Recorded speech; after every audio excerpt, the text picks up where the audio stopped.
All right, we move into the week of Monday, 8/26, and I wrote down it's a social, sexy time. The sun is going to be trine, positive aspect to the planet Pluto all week. And yes, Pluto rules death and rebirth. Pluto rules power, other people's money and combined monies, okay? But it also rules sex. So you have this social energy of the moon being in Gemini, and then you've got this Pluto energy. So take advantage of this time, all right? Get out and about, socialize, and have fun with it. Tuesday, the 27th, we've got a square with Venus and Saturn and Neptune, okay? So it's easy to push for what you want, but really try to slow down, okay? Try to take it as slow as you can. And Wednesday, the 28th, you got something to celebrate on Wednesday, the 28th. Let me tell you, because Mercury retrograde ends. Yes. On 5:14 p.m. on Wednesday, the 28th. Now, it's considered to still go into its shadow period afterwards.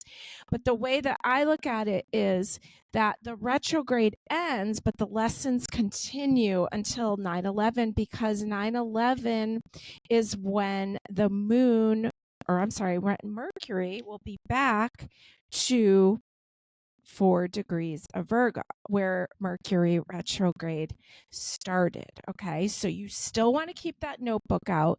You still want to be paying attention to what's going on, because your answers are still going to come to you till 9/11. Okay, for all these themes of what's been going on since June. Let me make sure I have the right date. July 16th. Okay. Basically July 16th to September 11th. Now, Thursday the 29th, Venus enters the peacemaking sign of Libra, a Venus sign. So Venus is at home, exalted in its own sign of Libra, a sign of relationships, of contracts, of marriage, of property ownership, of balance, of justice. Okay. Now, that's on the 29th. Thursday, it's smoother energy and balance comes easier. When you look at the chart, there's like equal amounts of planets in each sign, each element. So fire, air, water, whatever the other one is I'm missing. And so it's really nicely balanced as Venus moves into the sign of balance. Okay. Now, Friday, the 30th, we have a beautiful trine with Saturn. The moon and Saturn and Neptune are trine. The moon will be in the sign of Leo after lunch, and it will be opposite Pluto. So I wrote down, your audience is awaiting you. Put on a good show. Okay, Leo, you're quite the performer. Now we move into a Leo weekend. It's going to be spicy. It's going to be trine Neptune, and Venus is going to be trine Uranus, which can make an opportunity for, if you're single, like this is a good time to be mingling, because Uranus is large groups of people and it's friends. Okay. Say goodbye to summer on the 1st, and, hopefully we'll still have some good weather, but summer kind of ends to me.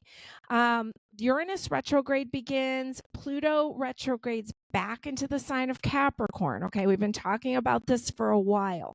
So Capricorn, this is your final swipe of Pluto for the rest of your life. Okay, it will not be in your sign again in your lifetime, because it's like 200 and something years till it comes back.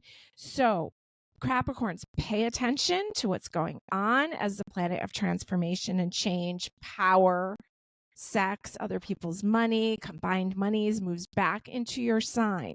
Final cleanup. Pay attention to what's coming up for you. It will leave your sign on November 16th. Okay, and you could say goodbye to it. We are heading to a new moon in Virgo as we finish up the weekend of 8/31 and 9/1. And let's pull a few cards for this week. Let's see what we've got here as we say goodbye to summer. I'm so sad.